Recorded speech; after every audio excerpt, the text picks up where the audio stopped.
Okay, how to unlock or how to get open a door on a VW that won't unlock. Okay, first thing, down under there is a T28 Torx bit, and behind this there are two crosshead screws. So undo those two in there, get your Torx bit down, and you can get underneath quite easily with your head down, get them undone. And then the whole thing is quite flexible. So what you do is you actually need to lift this corner out from where it's hooked in to the door. So it hooks in there. So you need to actually hook it up like that. So that's the first bit. Okay. So once you've got that bit open and swung back, you then need to unplug the tweeter and the controls. Now if you notice the tweeter, you don't push on those two bottom, hang on, sorry.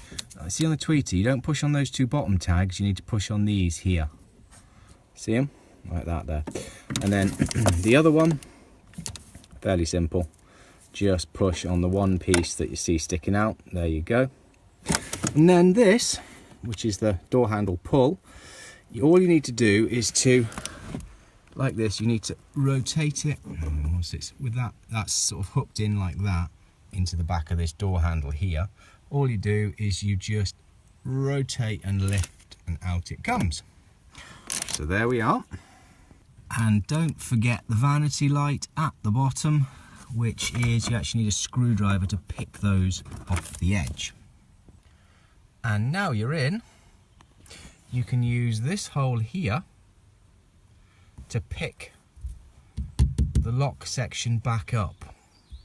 But what I'm going to do, some people say undo these bolts, take the window out, drop it down. Oh my god, no. What I'm actually going to do, because I fancy being able to open and lock this fairly easily, I'm actually literally going to cut a section out of here, which I'll show you in a second video because I'm going to use the light from this phone to see it. But you can actually do it through that hole there, so you can actually catch it through this hole here. But once I've cut that open, you'll be able to see, and it's much easier then to see what you're doing for yours. Okay, it's absolute rubbish.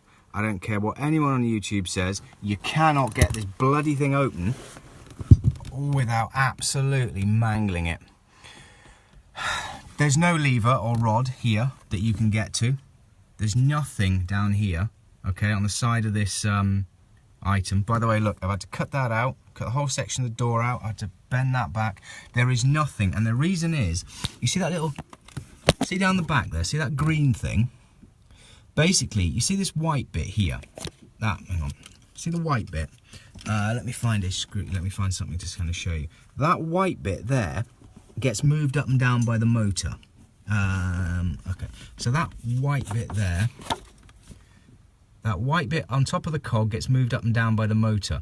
The green piece there locks it from moving up and down. So even if you could get hold of a handle on the outside of this, because it's deadlocked, you cannot move that piece. So what I've had to do is to cut the motor out, get behind, move that there out of the way, pull it this way.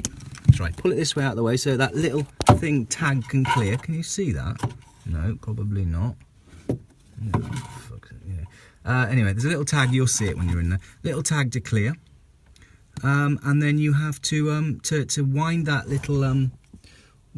little cog there to move this white carriage. Oh god, this white carriage up and down. So you see the green thing? The green thing is the deadlock. The green thing has got several shutters in it to stop the white thing from going up and down. And the yeah, but that is impossible. I mean, that is seriously impossible. Judging by some of the videos I've seen where they get in and they just have a pick at it, good luck. That ain't happening. As I say, there is nothing I can find on the side of this. As you can tell, I've proper had a look. There is nothing you can find on the side of this to actually get in it. I've literally had to yank the motor out, cut the plastic off, yank the motor out. Where's the motor gone? I'll try and show you it. No, it's gone. Here's the motor. Here's the motor. There. There's the motor. I've had to yank that out. That's all the grinder filings from the from the grinder. Yank that out and then turn that little, turn basically what the motor was turning to lift that carriage up and down. This isn't an easy job. If anyone shows you that this is possible just with a screwdriver through the little hole, it is rubbish. There we are, guys. Hope that helps.